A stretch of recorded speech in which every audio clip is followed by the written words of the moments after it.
नमस्कार, आप देख रहे हैं सोशल स्मार्ट न्यूज़ में हूं आपके साथ उज्जवल कुमार। तो आइए जानते हैं आज दिन भर की कुछ महत्वपूर्ण और बड़ी खबरें। तो आपको बता दें, फूलपुर से लड़े या मिर्जापुर से जब्त होगी नीतीश की जमानत, लोकसभा चुनाव लड़ने की अटकल पर मोदी का तंज। जानेंगे पूरी खबर विस्तार से। उससे पहले बता दें, बाढ़ से प्रभावित इन 17 जिलों के किसानों के नुकसान की भरपाई करेंगे योगी सरकार, जाने कितने मिलेंगे अनुदान, जानेंगे इस खबर को पूरी तरह विस्तार से। उससे पहले बता दें, चीते की आवाज़ पर ट्वीट कर बुरे फंसे अखिलेश यादव, बीजेपी क्या बोली, सारा पैसा बर्बाद, जानेंगे इस खबर को भी पूरी तरह विस्तार से। उससे पहले बता दें आपको, सीएम योगी का इन 8 देशों से आने वाले यात्रियों पर नजर रखने का आदेश, जाने क्यों, इसके बारे में पूरी तरह विस्तार से बता दें। पीएम की रेस में कई प्रधान सेवक, सिर्फ नरेंद्र भाई स्मृति ईरानी के निशाने पर नीतीश सरकार, जानेंगे। उससे पहले बता दें आपको, यूपी विधानसभा का सत्र हंगामे के आसार, विपक्ष से सीएम योगी ने की ये अपील, जानेंगे इन सारी खबरों को पूरी तरह विस्तार से। उससे पहले चैनल पर नया चैनल सब्सक्राइब कर लीजिएगा, वीडियो को अभी तक लाइक नहीं तो वीडियो को लाइक करके आए जाते हैं आज दिन भर कुछ महत्वपूर्ण और बड़ी खबरें।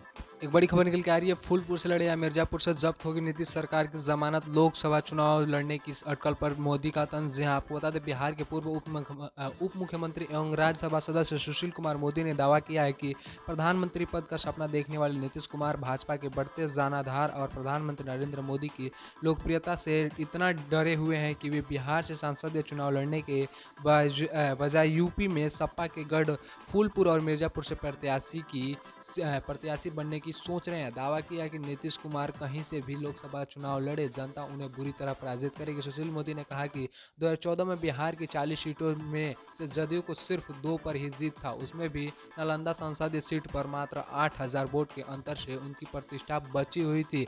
तो आपको बता दें, इसी बीच भाजपा 35 से ज़्यादा सीटें जीतकर 2024 की सफलता दोहराएगी। उन्होंने कहा कि यूपी में मायावती अखिलेश यादव के साथ आने वाले बावजूद भाजपा ने 2019 के संसदीय चुनाव में 64 सीट जीतेगी। तो अब तक बड़ी बता दें, एक और बड़ी खबर निकल के आ रही है, बाढ़ से प्रभावित इन 17 जिलों के किसानों के नुकसान की भरपाई करेंगे योगी सरकार, जाने किन किसानों को कितना मिलेगा अनुदान। प्रदेश के 17 जिलों में अगस्त के तीसरे सप्ताह से सितंबर के दूसरे सप्ताह तक चंबल, यमुना, गंगा के आई बाढ़ से जिन किसानों की फसल में 33% से अधिक नुकसान हुआ होगा, उन्हें सिंचित क्षेत्र के लिए 13,500 रुपये प्रति हेक्टेयर और असंचित क्षेत्र के लिए 6800 रुपये प्रति हेक्टेयर की दर से अधिकतम 2 हेक्टेयर के लिए अनुदान दिया जाएगा। इन 17 जिलों की 622 तहसीलदारों के 1548 गाँव की लगभग 4.26 लाख जनसंख्या और लगभग 1.4 लाख किसानों की 70,000 हेक्टेयर फसल प्रभावित होने का नुकसान लगाया गया। तो आप सबसे बड़ी खबर निकल के आई सामने। वहीं बता दें, बड़ी खबर निकल के आ रही है, चीते की आवाज़ पर ट्वीट कर बुरे फंसे अखिलेश यादव, बीजेपी की बोली सारा पैसा बर्बाद। प्रधानमंत्री नरेंद्र मोदी ने शनिवार को नामीबिया से लाए गए 8 चीतों को पुणे नेशनल पार्क में छोड़ा।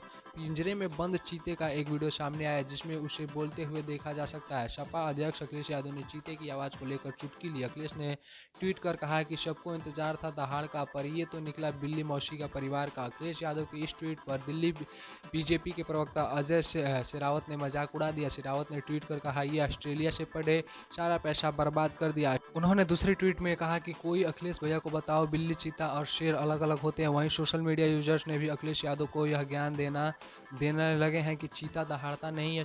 पीटीआई की रिपोर्ट में बताया गया है कि शेर, बाघ, तेंदुआ और जगुआर के मुकाबले चीते दहाड़ते नहीं है। वहीं नेशनल जियोग्राफिक की वेबसाइट के मुताबिक शेर, बाघ और तेंदुआ की तरह चीता दहाड़ नहीं सकता है। अब तक बड़ी खबर।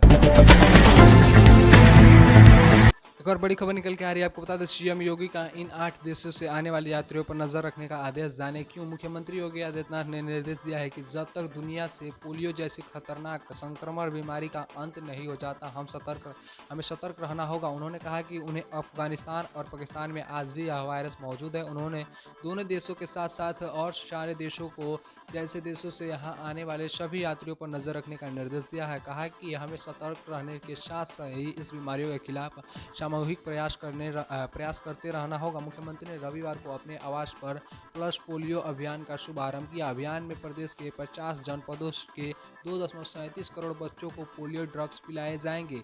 इनमें से पहले दिन 77,000 बूथों पर, जबकि दूसरे दिन से छठे दिन तक 15,000 पर्यवेक्षकों के नेतृत्व में 48,000 टीमें घर घर जाकर 5 साल तक के बच्चों को पोलियो ड्रॉप्स पिलाएंगे। मुख्यमंत्री ने 10 बच्चों को पोलियो ड्रॉप्स पिलाकर अभियान की शुरुआत की। तो अब तक सबसे बड़ी खबर निकल के आई सामने। एक और बड़ी खबर निकल के आ रही है। पीएम की रेस में कई प्रधान सेवक, सिर्फ नरेंद्र भैया स्मृति ईरानी के निशाने पर नीतीश जैन। आपको बता दें, केंद्र महिला एवं बाल विकास मंत्री स्मृति ईरानी ने कहा कि मोदी मंत्र है, मेथड है, मिशन है, वे कर्म योगी भी हैं और कर्म योद्धा भी है। एक क्रिया जबकि दूसरा आचरण का प्रतीक है। प्रधानमंत्री की रेस में शायद कई हैं, लेकिन देश में प्रधान सेवक के रूप में एक ही व्यक्ति है, नरेंद्र भैया मोदी।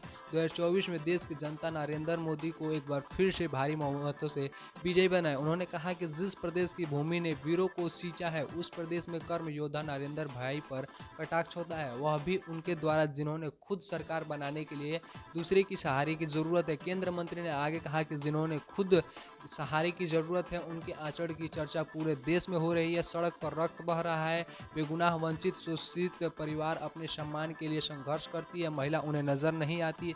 नरेंद्र मोदी की प्रतिदंड इस चिंता में है कि कैसे सत्ता हासिल करे, पर नरेंद्र भैया 2024 में फिर सफलता का परचम लहराते हुए नजर आएंगे। तो अब तक सबसे बड़ी खबर निकल के आई सामने। एक और बड़ी खबर निकल के आ रही है। यूपी विधानसभा का सत्र हंगामे के आसार, विपक्ष से सीएम योगी ने की है ये अपील। जाने यूपी विधानसभा का सत्र सोमवार से शुरू होगा। इसमें विपक्षी दलों द्वारा हंगामा करने के आसार है। सरकार और विपक्ष में जहां महंगाई और कानून व्यवस्था के मुद्दे पर तकरार के आसार है, वहीं सरकार ने रविवार को सर्वदलीय बैठक में सभी दलों के सत्र शांतिपूर्ण ढंग से चलाने के लिए सहयोग मांगा है। मुख्यमंत्री योगी आदित्यनाथ की अध्यक्षता में रविवार को विधानसभा में सर्वदलीय बैठक की गई। इसमें से सपा, बसपा, कांग्रेस, सू भाजपा के साथ ही रालोद के नेता मौजूद रहे। बैठक में मुख्यमंत्री ने सभी दलों के नेताओं से अपील की कि विपक्ष सदन को सुचारू रूप से चलाने के लिए सहयोग करे, ताकि विकास कार्य और अन्य विधायी कार्यों को निपटाने में कोई बाधा उत्पन्न ना हो। तो आज की वीडियो में इतना ही। अगर वीडियो अच्छी लगे तो वीडियो को लाइक करें, चैनल को सब्सक्राइब करें, बने तमाम ऐसी महत्वपूर्ण खबर जानने के लिए चैनल के माध्यम से। तो आज के लिए इतना ही। तो प्यार से बोले जय हिंद, जय भारत।